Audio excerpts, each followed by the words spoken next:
찬양 드리시겠습니다.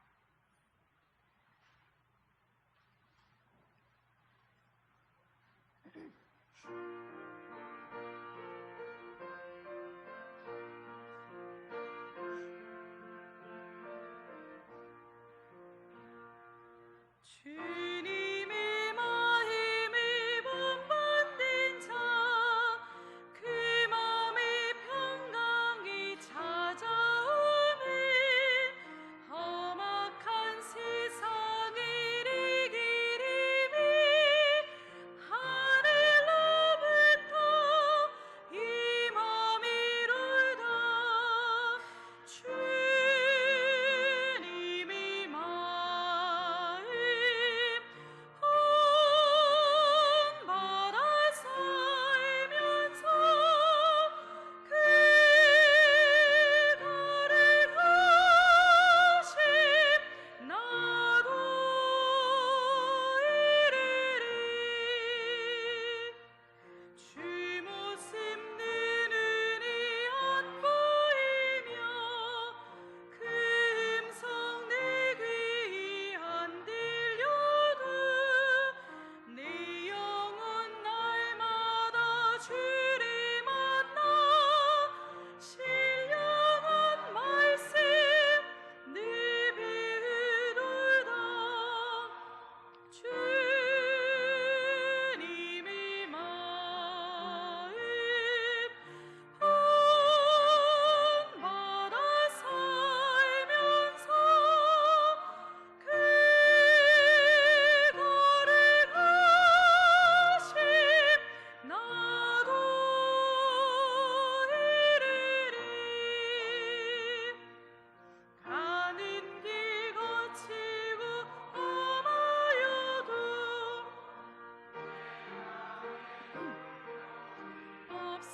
없어짐은 십자가 고난을 이겨내신 주님의 마음 본받음이라. 주님의 마음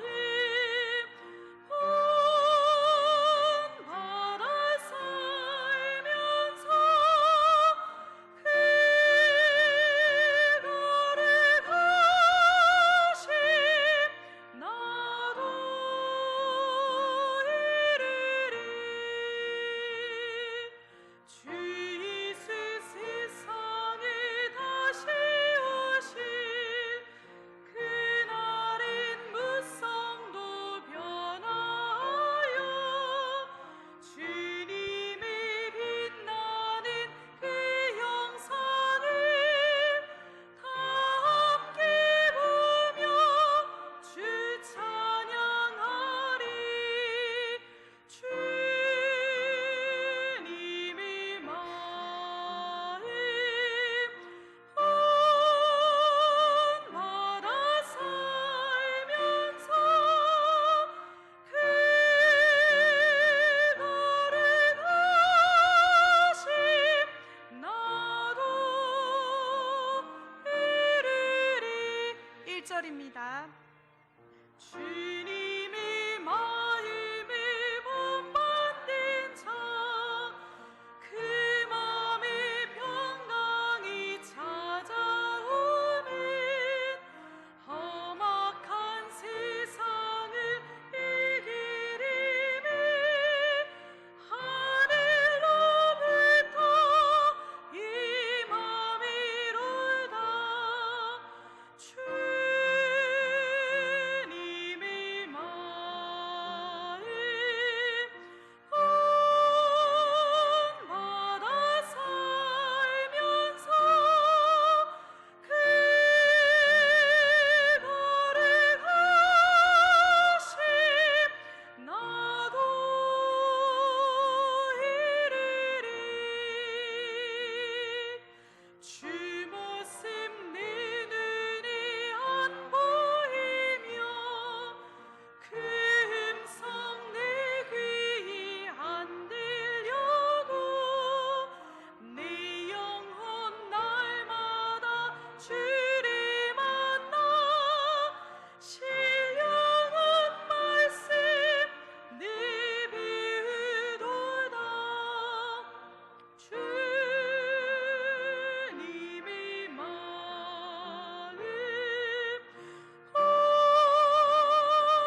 주 예수 세상에 다시 오실 그날엔 무성도 변하여 주님이 빛나는 그 영상을 다 함께 보며 주 찬양하리.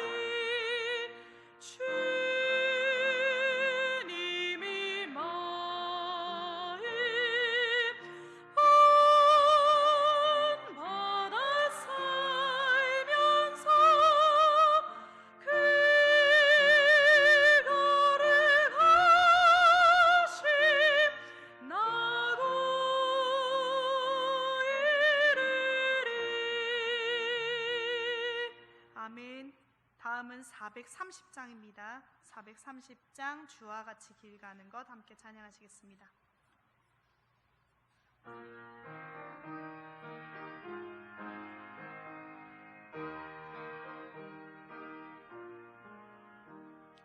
주와 같이 길 가는 것 즐거운 일 아닌가. 우리 주님 걸어가신 발자취를 밟겠니. 한 걸음 한 걸음 주 예수와 함께 날마다 날마다 우리 걸어가리. 어린아이 같은 우리 미련하고 약하나 주의 손에 이끌리어 생명길로 가겠니. 한 걸음 한 걸음 주 예수와 함께 날마다 날마다 걸어가리. 꽃이 피는 들판이나 험한 골짜기라도 주가 인도하는 대로 주와 같이 가겠니. 한 걸음 한 걸음 주 예수와 함께 날마다 날마다 우리 걸어가리. 옛 선지자의 녹같이 우리들도 천국에 들려 올라갈 때까지 주와 같이 걷겠네. 한 걸음 한 걸음 주 예수와 함께 날마다 날마다 우리 걸어가. 4절입니다. 옛 선지자의 녹같이 우리들도 천국에 들려 올라갈 때까지 주와 같이 걷겠니. 한 걸음 한 걸음 주 예수와 함께 날마다 날마다 우리 걸어가리. 아멘.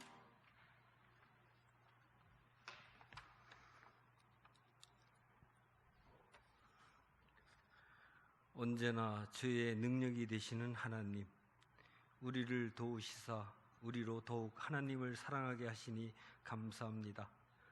주의 이름을 의지하여 이 예배를 드리오니 우리의 마음과 정성을 받으시옵소서.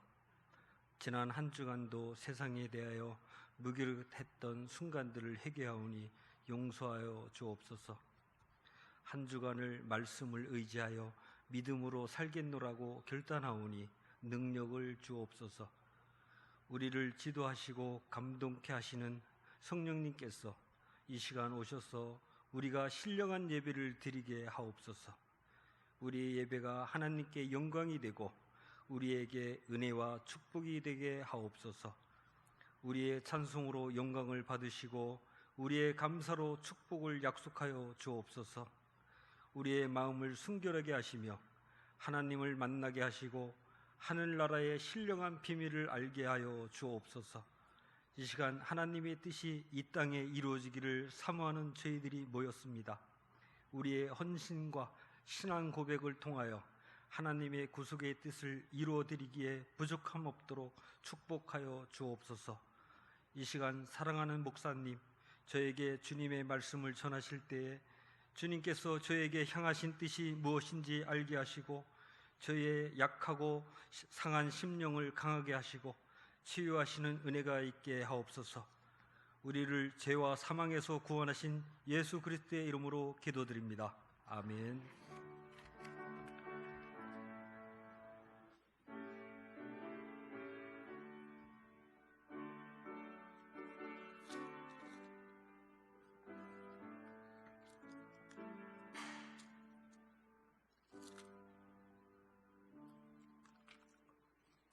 하나님 말씀은 디모데후서 1장 13절, 디모데후서 1장 13절 같이 함께 합독하겠습니다. 1장 13절. 너는 그리스도 예수 안에 있는 믿음과 사랑으로서 내게 들은 바 바른 말을 본받아 지키고. 아멘. 오늘은 삶과 성경의 주된 내용에 관해서 말씀을 드리려고 합니다. 여러분 옛날 라디오 사용해 보셨어요?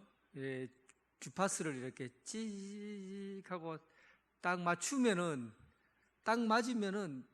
딱 정확하게 92.3MHz라고 하면 92.3에다가 딱 맞추면은 목소리가 선명하게 들려오죠. 그래서 주파수를 맞추는 것이 라디오 방송을 들을 수 있는 그 가장 중요한 겁니다. 주파수를 맞춘다는 것은. 하나님께서 우리에게 계시를 주셨어요. 근데 그 계시가 보통 일반 사람들에게도 들을 수 있도록 일반적으로 모든 사람이 하나님의 소리를 듣고 하나님의 음성을 들을 수 있도록 해주셨어요. 그거를 일반 계시라고 그랬어요. 기억납니까? 일반 계시는 보통 양심의 소리. 나는 내가 왜 이렇게 죄를 많이 지었나? 내가 죄인이지 하고는 내가 죄를 지었으니까 어떻게 하면 살 수가 있을까? 신이 있을까? 하나님 찾아야 되겠다. 이런 양심의 소리를 듣게 되는 거죠. 이 양심의 소리는 보통 여러분도 있고 저도 있고 안 믿는 사람들도 있고 다 있는 거예요. 그런 소리들은 누구나 다 들을 수 있는 거죠.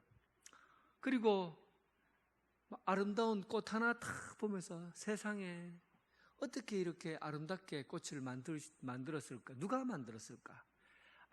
아무래도 하나님이 만드시지 않았겠는가. 그렇게 해서 작은 꽃 한 송이를 보면서 하나님을 알아요. 자연을 통해서 하나님을 발견하는 거죠. 이것은 일반 계시라고 그래요. 자연을 보고 역사를 보고 양심을 보고 하는 것은 누구나 다 알 수 있는 거죠. 그런데 하나님께서는 이렇게 알려지는 하나님에 대해서 그냥 누구나에게 주신 그 하나님에 대해서 하나님은 자신을 드러낸 것이 아니라 정확하게 주파수에 딱 맞춰서 알 수 있도록 다른 사람들은 몰라도 정말 이것을 딱 들으면 알 수 있도록 해준 계시가 있는데 그 계시가 뭐예요? 특별 계시, 특별 계시. 일반 계시는 일반적으로 모든 사람들이 다 알아들을 수 있는 알 수 있는 거예요. 그런데 특별 계시는 아무나 아는 것이 아니라 귀에 들려지고 주파수가 탁 맞추어진 사람들, 하나님께서 선택한 그 백성, 그 사람들에게는 이 말씀이 들려주는 거예요. 이것이 깨닫게 되고 알게 되는 거죠. 그래서 주어진 계시가 특별 계시예요. 특별 계시는 저도 특별 계시를 받은 사람이고, 여러분 특별 계시 받았습니까? 못 받았어요? 받았잖아요. 하나님을 알 수 있도록 우리가 예수님을 믿는 사람들에게는 특별히 알 수 있는 계시들을 받았어요. 여러분들은 세상 사람들하고 달라요. 하나님을 알 수 있는 그런 계시를 받은 사람이기 때문에 그 계시가 뭡니까? 성경 말씀이 바로 특별 계시예요. 사람은 어떤 방법을 써서 안다 그래도 인간이 하나님을 알 수 있는 것은 없어요. 왜냐하면 하나님이 인간보다 크기 때문에 작은 인간이 크신 하나님은 유한하신 하나님이고 우리는 무한하신 하나님이고 우리는 유한한 존재이기 때문에 유한한 존재가 무한한 하나님을 알 수가 없어요. 알 수 있는 방법이 딱 한 가지밖에 없는데 그것은 하나님이 우리에게 알려주신 것만 알 수 있는 거예요. 그 알려주신 것이 바로 일반적으로 많은 사람들에게 알려준 계시도 있지만 특별히 예수 믿는 사람에게 알려주신 계시가 있는데 그것이 바로 성경이에요. 그래서 이 성경은 하나님께서 우리에게 알려주신 것이기 때문에 이 성경을 통해서만 우리가 하나님을 알 수 있고 하나님의 뜻을 알 수 있는 겁니다. 그래서 성경이 그렇게 중요했던 거예요. 왜 우리가 성경을 읽어야 하는지, 또 성경이 우리에게 말씀하는 게 뭔지 하는 것을 오늘 우리에게 가르쳐 주려고 하는 거죠. 성경이 도대체 우리에게 무엇을 알려주려고 하는가? 성경이 여러분 역사적인 내용이 있습니까? 성경에 역사적인 내용이 있어요? 있지요. 그런데 성경을 역사책이라고 말할 수 있나요? 헷갈려도 그냥 넘어가시면 돼요. 성경에 과학적인 내용이 들어있습니까? 들어있어요. 그런데 성경을 과학책이라고 할 수 있나요? 성경에 시라든지 문학이 있습니까? 시편 있죠. 그 다음에 전도서와 같은 지혜서도 있죠. 그런데 성경을 시라고 말할 수 있나요? 성경 안에는 정치적인 것, 역사적인 것, 그 문화적인 것, 얼마나 다양한 요소들이 성경 안에 들어있는지 몰라요. 그런데 성경 안에서 과학자가 나오고, 성경 안에서 역사가가 나오고, 성경 안에서 그런 심리학자들이 나오고, 그럴 수는 있지만 성경 자체가 그것만을 추구하는 게 아니라는 사실이에요. 성경은 정말 중요한, 우리가 꼭 하나님께서 우리에게 말씀해 주시려고 하는 가장 중요한 요소들이 있는데 그것을 하나님께서 우리에게 알려주셨고 그 알려준 내용을 탁탁 모아서 정리했는 것이 교리인데, 오늘은 이 웨스트민스터 소요리문답에서 그 내용들을 탁 모아서 이렇게 설명해 주고 있는 거예요. 어떤 내용을 알아야 되는가, 이런 내용, 이런 내용, 이런 내용, 이런 내용, 그런 내용들을 우리에게 알려주려고 하는 겁니다. 자, 보십시다. 먼저 1번 성경의 주된 내용에서 웨스트민스터 소요리 문답 제1문은 사람의 주요 목적, 사람의 목적이 뭡니까? 우리가 태어난 목적이 뭐예요? 하나님께 영광을 돌리고 하나님만 즐거워하는 것, 이것이 우리 인생의 목적입니다. 배웠죠? 그 제2문은 그 주된 목적을 알려주는 성경에 대해서, 성경은 하나님께서 우리에게 직접 열어주신 특별한 계시입니다. 그래서 우리는 성경을 통해서 하나님을 알아갈 수 있습니다. 그래서 오늘 이 산문까지 왔어요. 성경의 주요 내용은 무엇입니까? 성경은 도대체 무슨 내용으로 되어 있습니까? 라는 거죠. 그러니까 우리 내용 전체는 수백 번, 수천 번 읽어도 성경이 어떤 내용을 우리에게 가르치려고 하는가 하는 것을 머릿속에 담고 있어야 되는 겁니다. 여러분들 그 고기를 잡아요. 바닷가에서 고기를 잡는데 바다에 고기가 엄청 많아요. 엄청 많은데 그냥 맨손으로 고기를 잘 잡는다고 막 맨손으로 고기를 막 잡는다고 들어가서 물속에서 막 맨손으로 막 잡으면 하루에 몇 마리 잡을 수 있을까요? 물속에 들어가서 맨손으로 잡아요. 몇 마리 잡을 수 있을까요? 고기 엄청나게 많아. 아마 한 마리도 못 잡을 거예요. 맨손으로 물속에 들어가서 실력이 있다고 잡아보세요. 한 마리라도 잡을 수 있는가? 그냥 막 밤새도록 잡아도 바닷속에 들어가서 물고기보다 사람이 빠를 수 없으니까 못 잡습니다. 그런데 그 바닷속에 고기를 잡으려고 큰 고기를 잡으려고 큰 그물을 치는 거죠. 그물을 치면 그 고기가 그 그물을 친 데에서 얼마나 많은 고기들이 잡혀요. 그 다음에 작은 고기를 잡으려면 그물을 가는 걸 해서 고기를 잡으면 고기를 많이 잡을 수가 있습니다. 성경에 있는 내용은 바다와 같아요. 얼마나 많은 내용들로 우리가 가득 차 있어요. 무조건 성경을 우리가 말씀을 내가 배우겠다고, 말씀을 건지겠다고 무조건 읽고 말씀을 읽는 것으로 말씀에 대해서 다 알 수가 없다는 겁니다. 성경이 우리에게 무엇을 가리키려고 하는가, 성경은 우리에게 무엇을 말하려고 하는가 하는 거에 대해서 우리의 틀을 가지고 있어야 돼요. 틀. 이것을 교리라고 합니다. 틀. 그 기본적인 틀을 갖고 있어야 되는 거죠.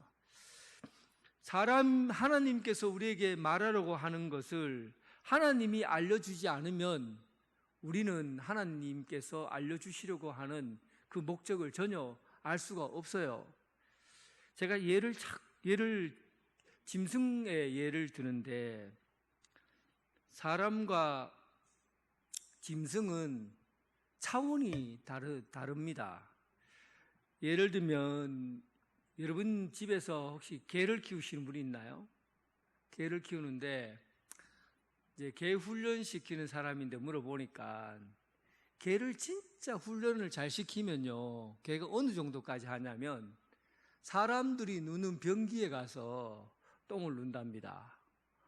신기하죠? 훈련을 잘 시키면 개가 사람들이 누는 변기에 가서 똥을 누고 그리고 나온대요. 대단하죠? 와, 놀랍지 않습니까? 개가 사람이 누는 변기에서 똥을 눈다는 그 사실에 여러분들이 놀라요. 왜냐하면 그게 개 수준이거든요. 근데 사람들에게 한번 물어보세요. 오늘 그 장로님인데 물어보세요. 장로님, 변기에서 변기에서 똥 눕니까? 물어보세요. 그럼 장로님이 그럼 변기에서 똥 누죠. 야, 장로님 대단하시네요. 변기에서 똥을 누시다니 이렇게 합니까? 그렇게 말 안 하죠. 왜냐하면 개하고 사람은 차원이 다르기 때문에. 개인들은 그게 박사학위 받을 만큼 놀라운 일이지만 사람들에게는 화장실에서 똥 누는 거는 당연한 거죠. 못 누면 이상한 거죠. 그렇기 때문에 개하고 인간은 질적인 차이가 나는 겁니다. 질적인 차이가 나기 때문에 사람이 개에게 훈련을 시키고 개가 그 주인이 원하는 것들을 할 수 있도록 가르쳐서 그것을 익히게 해야만이 개는 훌륭한 개가 되는 거예요. 마찬가지거든요. 하나님과 사람의 이야기도 마찬가지입니다.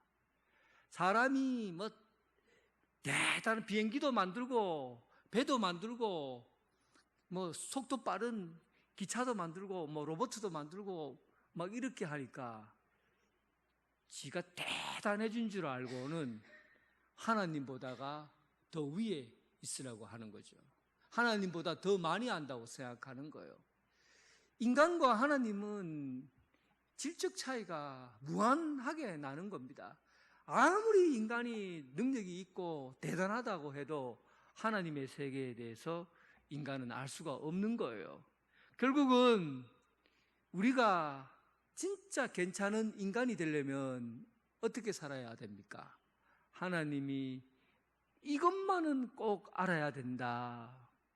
이것은 네가 반드시 알고 살아야 된다고 하는 것을 하나님이 우리에게 말해준 것을 듣고 배우고 익히고 사는 게 진짜 제대로 된 인간의 모습을 갖고 사는 거예요. 그래서 오늘은 그 말씀, 하나님께서 도대체 우리에게 어떤 것을 말씀해 주시려고 하는가? 인간이 꼭 알아야 될 것이 어떤 건가? 그거를 이제 목적으로 둔 거예요. 보세요. 성경이 오늘 산문이죠. 성경이 주로 가리키는 것은 무엇인가? 답은 여러분들이 해보세요. 답 뭐죠? 성경이 주로 가리키는 것은 사람이 하나님에 대하여 무엇을 믿어야 하고 하나님 사람에게 요구하시는 의무가 무엇인지에 대해 관한 것입니다. 그런 말이죠. 그러니까 하나님께서 우리에게 꼭 알아야 되는 게 뭔가 하고 말씀해 주는 게 뭐냐 하면 하나님 자신, 하나님의 자신에 대해서 너희들 하나님 모르지 않니? 그러니까 하나님 자신에 대해서 무엇을 알아야 될까? 요것 일단 알아야 되고, 그리고 사람에게, 그런 하나님을 믿는 사람에게 그러면 무엇을 하고 살아야 되는가? 하나님이 내게 요구하시는 게 어떤 것을 요구하시는가? 그 요구하시는 것이 무엇인지 알고 살아야 된다는 겁니다. 그래서 오늘은 이 두 가지를 어떤 그물을 가지고 성경을 봐야 될 건가 하는 것을 이제 간단하게 요약해서 알려주려고 해요. 이제 이 이야기는 끝까지 다 하나하나씩 세부적으로 살필 겁니다. 근데 오늘은 어떤 것만 알면 되냐면 큰 틀에서만 알면 돼요. 그러니까 하나님께서 우리에게 알아야 하는 게 뭔가 하고 알려주신 게 무엇인지, 그리고 사람이 하나님 앞에 무엇을 어떤 행동을 하며 살아야 되는지 그런 거를 이제 우리가 하나씩 전체적인 틀을 살펴볼 것이고, 그 다음 날부터는 이제 한 가지 차례차례 알아볼 겁니다. 오늘은 큰 틀만 알면 돼요. 자, 그러면 2페이지 보십시다. 2페이지 보면 웨스트민스터 소요리 문답이 이런 큰 틀을 한꺼번에 다 적어 놓은 게 소요리 문답이에요. 그래서 이 소요리 문답을 가지고 이제 교리로 만든 것이 지금 우리가 배우고 있는 교리들이죠. 웨스트민스터 소요리 문답은 어떤 식으로 구조가 어떻게 되어 있냐면, 이게 상세하게 다 알 필요 없어요. 나중에 하나씩 다 하는 거니까 그냥 듬성듬성 보세요. 그러니까 1문에서 36문까지가 이제 하나님께서 우리에게 하나님에 대해서 우리는 무엇을 배워야 될 건가 하는 것을 1문에서 36문까지 정리를 해놨는데, 1문 서론, 지금 오늘까지 서론 부분이에요. 서론은 우리 인생의 목적이 뭔가, 또 성경은 어떤 계시로 일반 계시와 특별 계시로 되어 있고, 그리고 우리는 어떤 성경이 말하는 것이 무엇인지 또 어떤 요구를 하는 것인지, 요까지가 서론이에요. 그 서론 부분을 오늘까지 하고, 그 다음 부분에 신론, 내가 이건 중복 때문에 빨리 넘어갑니다. 하나님의 속성, 삼위일체, 예정, 창조, 섭리에 관한, 이걸 신론이라 그래요. 하나님론, 신론이라 그러고, 그 다음에 인간론, 인간론은 사람이란 어떤 존재인가, 사람의 죄의 결과에 대해서, 이제 인간에 대해서 알게 되고, 그 다음에 기독론, 기독론은 예수 그리스도를 의미합니다. 예수 그리스도의 인격과 사역. 그다음 구원론, 구원이라는 게 무엇이고 구원을 어떻게 적용할 것인가. 종말론, 이 땅의 삶의 끝에는 어떤 일이 일어나고, 그리고 인간이 죽으면 어떤 모습으로 변화되는가, 죽음과 부활에 대해서 얘기하고, 그리고 두 번째 요구가 뭐예요? 하나님이 사람에게 요구하는 의무가 뭔가 해서 교회론을 다루고 있어요. 그 교회론에서는 이제 사람이 하나님께 해야 될 게 뭔가 하면 율법과 십계명에 관한 것. 율법 십계명은 딱 두 가지로 나누죠. 하나님 사랑과 이웃 사랑. 그 다음에 믿음과 회개, 그리고 은혜의 수단인 말씀과 성례와 기도에 대해서 우리가 알아야 됩니다. 이게 우리가 반드시 알고 살아야 될 내용들이에요. 여러분 다 알고 있습니까? 이 내용들에 대해서? 아마 여러분들 그래도 정리가 되신 분들도 있을 거고 여러 번 들으신 분들도 있을 거예요. 그런데 이게 듣고 싹 잊어버리면 들어도 소용이 없어요. 그래서 오늘 우리가 공부하는 것은 말씀을 듣고 난 다음에 자기 스스로 집에 가서 한 번씩 공부하고 연구해서 정리를 해놔야 돼요.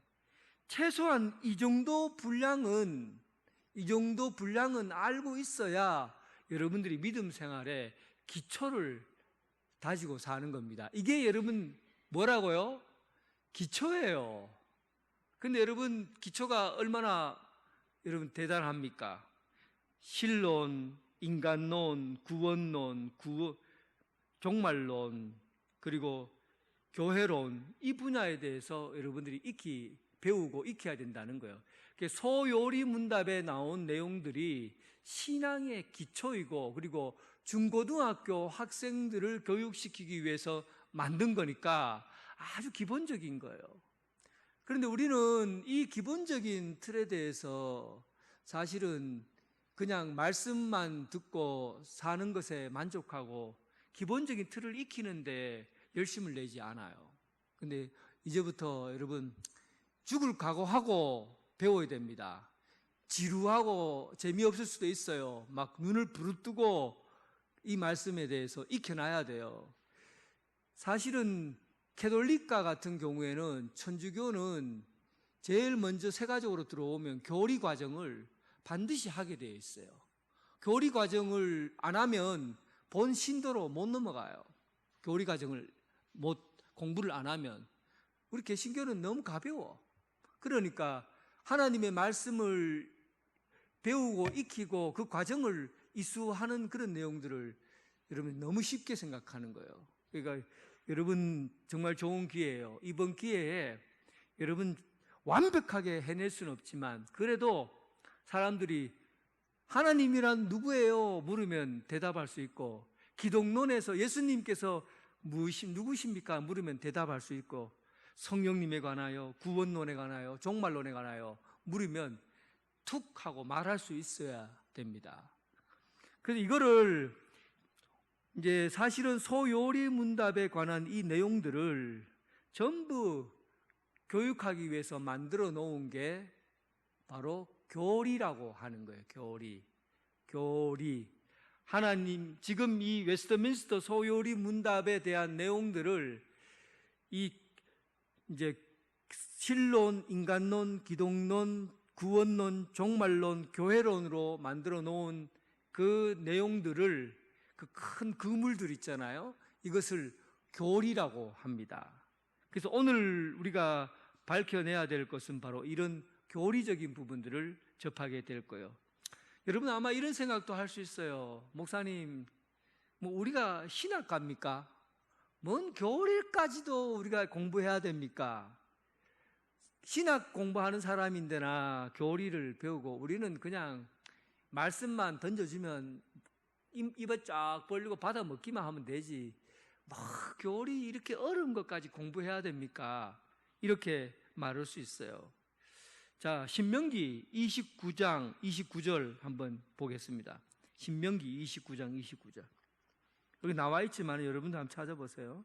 신명기 29장 29절.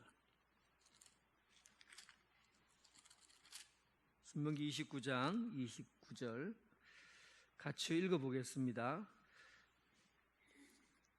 시작. 감추어진 일은 우리 하나님 여호와께 속하였거니와 나타난 일은 영원히 우리와 우리 자손에게 속하였나니 이는 우리에게 이 율법의 모든 말씀을 행하게 하려 하심이라. 여러분 이 부분을 보면 감추어진 일, 하나님께서 일부러 감추어 말씀하지 않는 내용도 많이 있을 거 아니에요. 하나님께서 다 말씀해 준 인간에게 다 얘기해 주겠어요? 감추어진 하나님의 세계가 너무 많아요. 그런데 그것은 감추어진 세계를 하나님이 감추어 놓은 것을 인간이 깊이 읽고 알아야 되겠다, 그럴 필요가 없어요. 하나님이 감춘 것은 우리가 알 필요가 없고 알아야 될 이유도 없는 겁니다. 그런데 이건 하나님이 속한 거니까 거기에 대해서 알려고 하지 마세요. 그런데 하나님이 우리에게 보여주신 것 있잖아요. 이것은 알아야 된다. 오늘부터 얘기하는 거예요. 보여주신 것. 오늘 보여주신 것들은 하나님에 대하여, 인간론에 대하여, 기독론에 대하여, 구원론에 대하여, 종말론에 대하여 하나님이 우리에게 알려주신 것들은 어떻게 해야 되는 겁니까? 반드시 익혀야 돼요. 우리가 이게 누구에게 속한 겁니까? 하나님이 우리에게 알려주신 거는, 하나님이 감추어 놓은 것은 하나님에 속한 거니까 하나님 것을 우리는 알려고 할 필요 없어요. 그건 신비에 묻어두는 거예요. 그런데 하나님이 우리에게 열어 보여주신 내용들이 있잖아요. 열어 보여주신 내용들, 이것은 누구에게 속한 거예요? 우리에게 속한 거예요. 우리에게 속했다는 것은 우리가 반드시 알고 살아야 된다는 겁니다. 우리에게 속했는 것들을 떠먹으라고 준 거를 우리는 모르면은, 그러면 하나님께서 우리에게 요구하시는 성경이 필요가 없는 거예요. 성경을 주신 이유는 하나님께서 우리에게 알아라고 하는 내용들을 알려주기 위해서 보여주신 거니까 알아야 될 것은 반드시 알아야 되는 겁니다. 그러면 우리가 말하는 교리들 있지요. 오늘 소요리 문답을 말하는 이 교리들을 보면, 이 교리들을 우리는 하나님께서 우리에게 알려주신 내용들이니까 여러분들이 기본적으로 익히고 알고 있어야 된다는 겁니다. 자, 그런데 성경은 우리에게, 하나님께서 우리에게 무엇을 알려주려고 하셨을까? 이 성경을 쓴 이유가, 이 안에는 역사적인 내용이 들어있다고 했습니까? 있어요. 그리고 이 안에는 정치적인 내용도 들어있고 문학적인 내용도 있고 여러 가지 요소들이 들어있어요. 그런데 하나님께서 이 성경을 우리에게 주면서 이것이 뭔가 우리에게 알려주려고 하시는 분명한 의도가 있지 않겠어요? 하나님이 도대체 이 성경을 주면서 무엇을 우리에게 알려고 했을까 하는 거죠. 예를 들면 우리는 성경을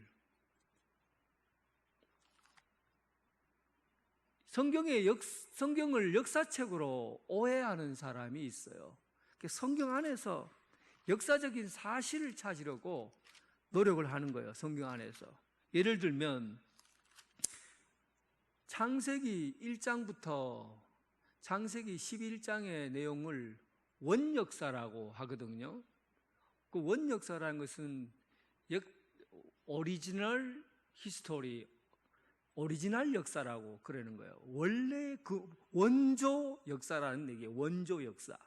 그러니까 이 역사에 1000년 이상의 내용들이 1장부터 11장까지 기록되어 있어요. 그 역사책이라고 하면 1000년에 대한 기록이 여러분 1장부터 11장까지 요 정도의 다 역사적인 내용을 다 기록해 놨다는 게 이게 말이 됩니까? 그러니까 이것을 하나님께서 역사적인 내용을 기록해 놓은 것은 역사를 위해서가 아니라 그 역사 안에서 무엇을 알라는 것이죠? 하나님이 우리에게 말씀하시고자 하는 것이 무엇인가 하는 것을 아는 데 목적이 있는 거예요. 그러니까 사람들은 성경의 내용을 가지고 여기에 과학적인 사실을 막 찾으려고 그래요. 과학서적인 것처럼, 물론 성경에 있는 내용이 과학적인 사실이 들어있지 않는 건 아니에요. 그런데 초점을 거기에 맞추는 거죠. 성경이 과학적인 사실인가 아닌가, 이런 것에는 아무런 여러분 성경에서 얻을 수 있는 게 없어요. 성경은 역사적인 내용이 들어있지만 거기에서 역사적인 내용을 뽑아내기려고 하면은 답을 찾을 수 없는 거죠. 그래서 여러분 원래 역사의 이야기를 보면 석기 시대는 언제부터 시작되었는가? 돌을 사용했던 시절. 그 다음에 철기 시대는 언제부터 시작되었는가? 이런 내용들은 성경에 하나도 기록되어 있지 않아요. 그리고 여러분들이 성경 안에 있는 역사적인 인물들 중에 람세스 2세 피라미드를 크게 세운 사람 람세스 2세에 관한 내용, 또 나폴레옹에 관한 내용, 그리고 징기스칸에 관한 내용, 중국의 진시 황제에 관한, 세종대왕에 관한 내용, 이런 역사적인 인물에 대해서 성경은 아무리 역사에 위대한 일을 했다도 그 사람에 대해서 기록해 놓지는 않습니다. 아무 관심이 없어요. 그냥 이집트의 왕도 바로 왕, 바로라는 게 왕이라는 뜻이거든요. 바로. 그러니까 이름도 안 적어요. 역사적인 내용이 들어있지만 역사적인 것에 관심을 두는 것이 아니라 그 역사 안에서 무엇을 얘기하려고 하는가, 여기에 초점을 맞추는 거예요. 성경은 역사책이 아니에요. 성경의 역사적인 기록이 무엇을 향하고 있는가에 관심이 있는 거지 역사책이 아니라고요. 사복음서 예를 들면 훨씬 더 뚜렷해집니다. 사복음서는 예수님의 이야기가 기록되어 있잖아요. 그러면 예수님이 어릴 때 언제 태어나서 어떻게 살았고 하는 것을 33년의 공생의 기간 전의 이야기를 이 성경에다 가득 채워야 되는데 공생의 전에 대한 이야기들이 거의 별로 나와 있지 않아요. 어떻게 탄생했는가에 대한 탄생에 대한 이야기는 나오고, 그리고 예수님의 어릴 때 이야기 나오잖아요. 그리고 공생애에 많은 내용들이 있지만 예수님에 대한 전기에 대한 이야기가 자세히 기록되어 있지 않아요. 그런데 요한복음에서는 왜 예수님의 이야기가 이렇게 역사적인 이야기로 기록되어 있는 것이 아니라 무엇 때문에 이렇게 기록되어 있는가 하고 요한복음에는 그 목적을 적어놨어요. 요한복음 20장 30절 31절 찾아보겠습니다. 요한복음 20장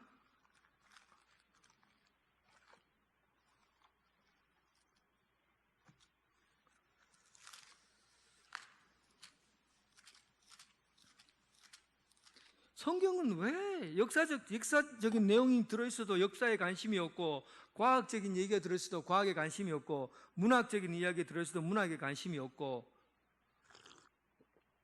예수님에 대한 이야기를 쓰면서 예수님에 대한 전기에 대해서 기록하고 있는데 왜 그랬는가? 20장 30절 31절 가만히 있어봐. 20장이 아니라 21장. 가만히 있어보세요. 네.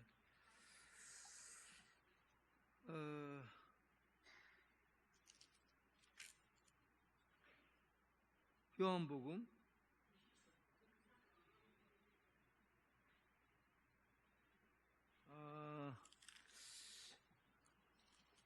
20장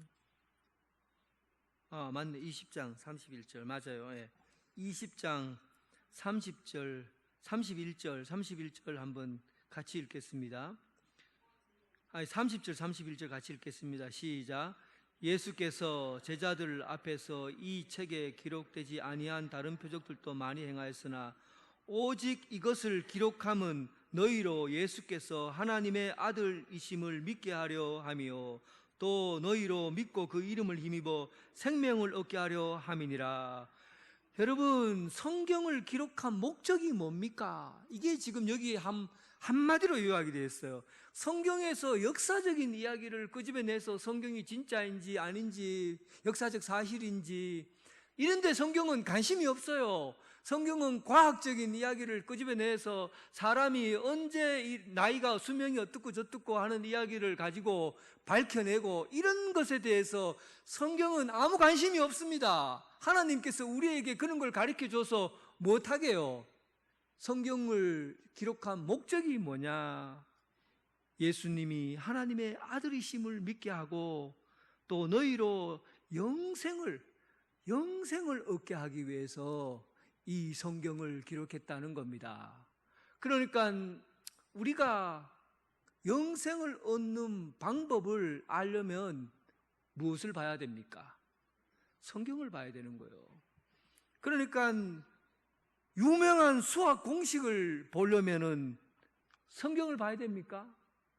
유명한 과학적인 원리를 찾으려고 하면 성경에서 찾아야 됩니까? 유명한 역사적인 이야기를 찾으려고 하면 성경에서 찾아야 됩니까? 아니에요, 여러분. 그런 착각을 하고 성경을 비판하고 그러면 안 돼요. 성경은 그 모든 것들이 어떻게 이루어지고 이런 것은 하나님이 다 아시는 이야기예요. 그런데 그걸 다 알아도 그걸 여러분들에게 얘기할 필요가 없는 거예요. 예수님께서 우리의 구원자이시고 그로 인해서 여러분들을 구원에 얻게 하기 위해서 이 책을 기록했다는 겁니다. 그러니까 성경이 하나님께서 우리에게 말하고자 하는 게 무엇인지 알려면 성경을 봐야 돼요.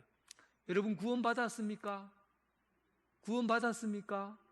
구원받았으면 어떻게 이런 구원이 이루어지는지를 성경을 봐야 알 수 있다는 겁니다. 그래서 오늘 또 요한복음에 중요한 말씀이 한 구절 더 있어요. 요한복음 21장 25절. 21장 25절. 이것도 같이 읽어보겠습니다. 21장 25절. 예수께서 행하신 일 이외에도 많으니 만일 낱낱이 기록된다면 이 세상이라도 이 기록된 책을 두기에 부족할 줄 아노라. 예수님께서 행하신 일을 다 적으려고 하면요, 성경 전체를 다 적어도 이 세상을 다 가지고도 다 기록 못한다고 누가 얘기한 거예요? 요한이 얘기한 거예요. 그런데 여기에 성경에 기록한 내용은 뭐예요? 예수님께서 구원자로 오셨고 예수님을 믿으면 영원한 생명을 얻게 된다는 그 영적인 비밀을 특별하게 알려주시기 위해서 이 성경을 기록했다는 겁니다. 사복음서의 내용이 그런 의미로 기록했지, 그냥 예수님에 대해서 기록하려고 이것저것 많은 내용들을 많이 기록한다고 그래서 그게 그렇게 소용이 있는 게 아니라는 거예요. 오늘 성경에 기록한 내용들은 이 정도의 기록으로 하나님께서 39약이 몇 권이에요? 구약이 39권, 신약이 27권.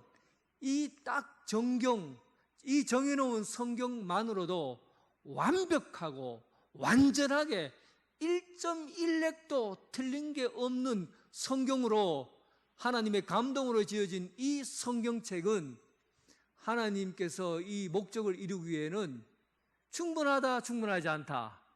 충분하다는 거예요. 우리가 구원받는 백성으로 살아가기에는 이 성경 공부를 하는 것으로도 충분하다는 겁니다. 다른 어떤 잡다한 공부를 하지 않더라도 성경 말씀을 공부하고 익히는 것만으로도 여러분들이 구원받은 사람으로도 성장해 가는데 부족함이 없도록 하나님께서 완전하게 만들어 놓고 계시해 준 것이 바로 성경책이라는 거예요. 자, 이제 이 목적을 알겠죠? 우리가 성경을 읽는 이유는 우리가 예수 믿고 구원받고 영생에 이르기 위해서 하나님께서 그 방법을 알려주시려고 창세기 때부터 예수님을 계시하시고, 그리고 약속하신 예수님께서 신약에 이르러서 오시고, 예수님께서 오셔서 이 땅에 살아가면서 십자가에 지시고 못 박혀 죽으신 그 사건에 대해서, 그것이 우리와 어떤 관계가 있는지에 대한 내용들을 기록한 내용입니다. 이런 목적에서 기록한 거죠. 이거를 알려면은 이제 우리가 그냥 단순히 그냥 예수 그리스도께서 오시고 예수께서 십자가에 못 박혀 죽으시고 돌아섰다, 이것만 제시하면 될 텐데, 하나님께서는 조금 더 자세하게 알 수 있도록 이 일을 위해서 여러 가지 부분에서 알아야 될 내용들을 정리해 놓은 거죠. 이것을 조직 신학이라고 그래요. 신학에 알아야 될 틀들이 있는 거죠. 이 정도 범위에서는 성경을 알려고 하면, 성경을 보려고 하면 이 정도 범위에서는 알고 성경을 보라는 내용입니다.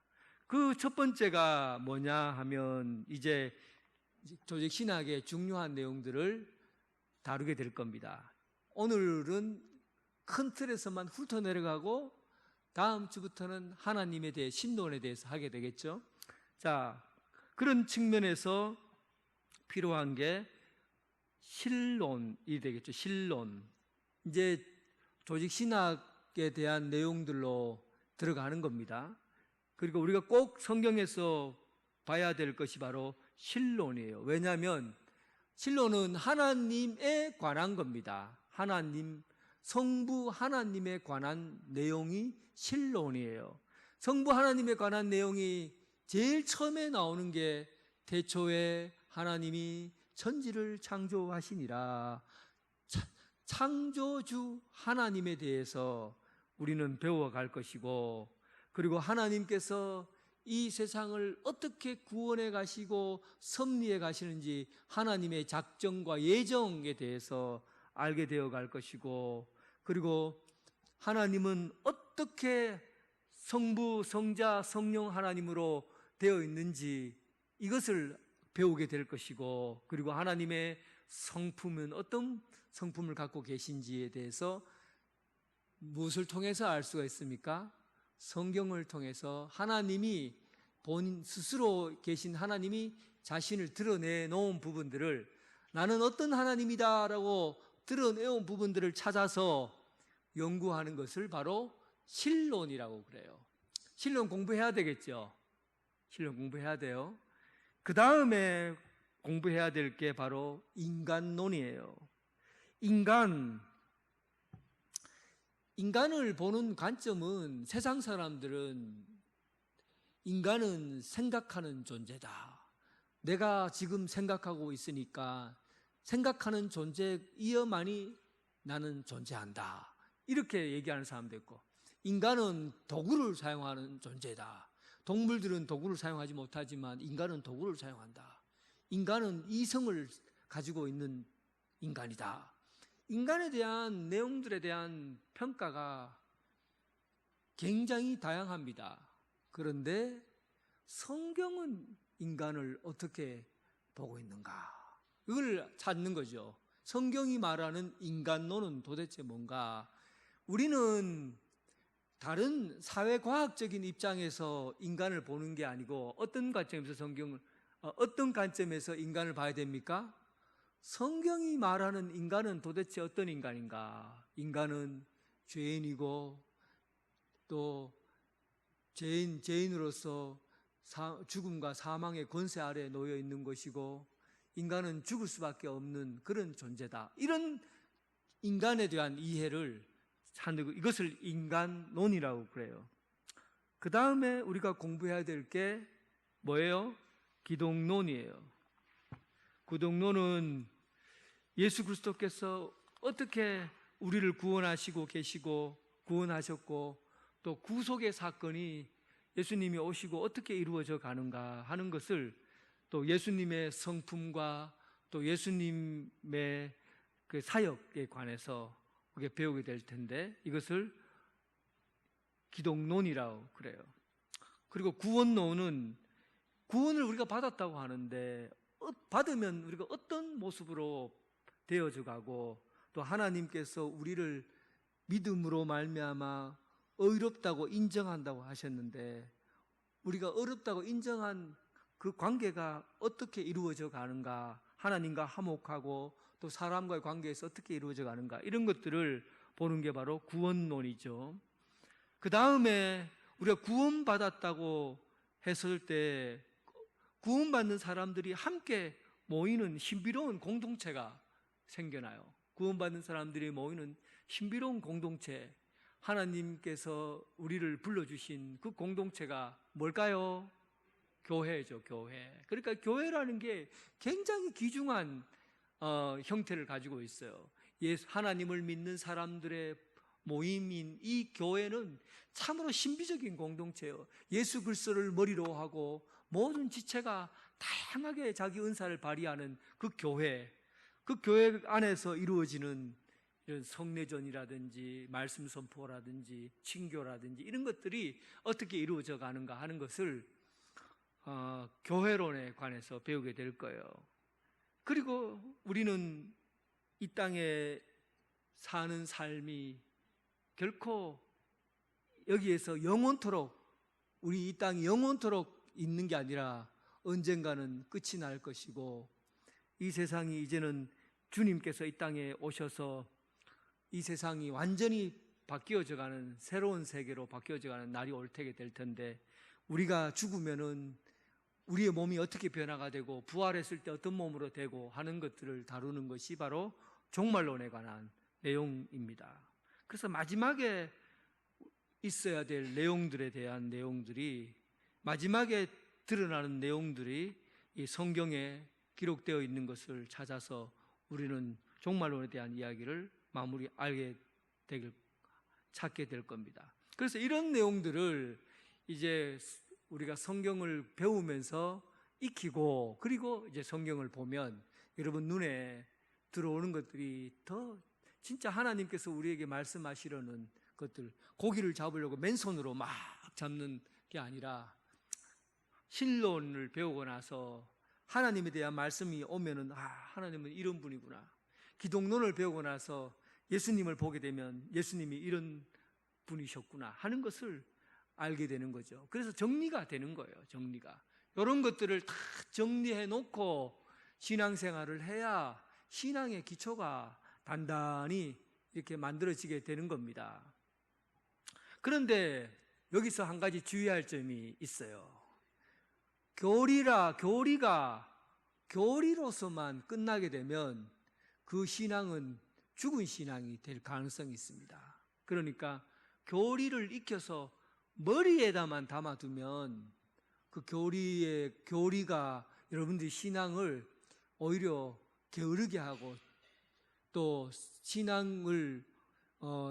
신앙생활을 하는 데 있어서 가만히 있으려고, 머리로고 토론하려고 하고 지식적인 것만 익히려고 하는 그런 신앙에 빠질 수가 있는 겁니다. 예수님께서 그래서 이렇게 얘기했잖아요. 베드로에게, 베드로야, 너는 다른 사람들이 나를 뭐라고 하느냐라고 하니까 베드로가 어떤 사람들은 훌륭한 선지자라고 얘기하고 엘리야라고도 얘기하고 대단한 예언자라고 얘기를 합니다. 또 어떤 사람은 랍비, 선생님이라고 말하는 사람들도 몇몇 있습니다. 그래서 예수님께서 베드로에게 뭐라고, 그러면 너는 나를 누구라 하느냐 그러죠. 주는 살아계신 하나님이시요, 주는 살아계신 하나님이, 주는 그리스도시요 살아계신 하나님의 아들입니다. 베드로가 자기 신앙을 고백해요.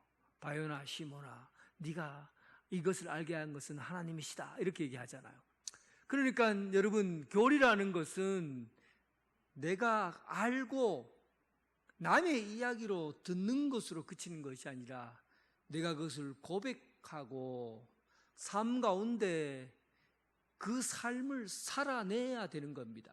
현장 가운데 교리를 가지고 그 삶을 살아가야 되는 거예요.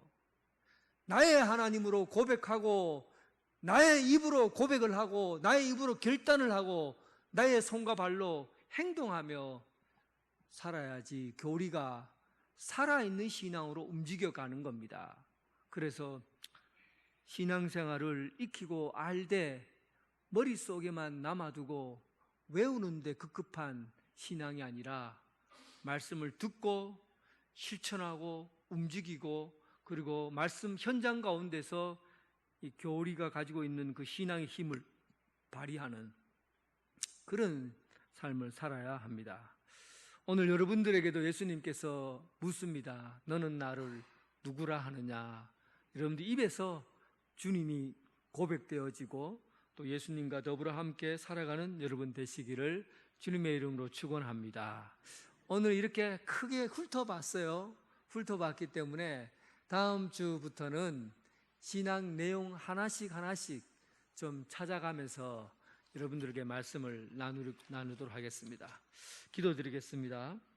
하나님 아버지 감사합니다. 성경이 주로 가리키는 것은 하나님에 대해서, 예수님에 대해서, 교회에 대해서, 종말에 대해서 우리가 반드시 배우고 익히고 알아야 될 내용들입니다. 하나님, 이제 교리에 대한 내용들을 조금 구체적으로 익히고 말씀을 배워서 우리 삶 가운데 실천하고 지켜나갈 수 있도록 주님 도와주시옵소서. 혼자 힘으로는 불가능합니다. 성령님께서 도와주셔서 인내하게 하시고 참게 하시고 지루한 순간에도 기쁨으로 말씀을 받아 먹을 수 있는 그런 샘솟는 영적인 은혜를 허락하여 주옵소서. 이제 말씀을 잘 익혀서 정말 신앙의 기본과 기초를 단단하게 익혀서 말씀으로 세상을 변화시켜 나가는 주님의 일들을 감당하는 종들 되게 하여 주옵소서. 예수님 이름으로 기도드립니다. 아멘.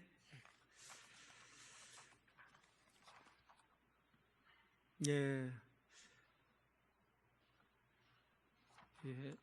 교회 소식은 주보를 참조해 주시기 바랍니다. 찬송가 204장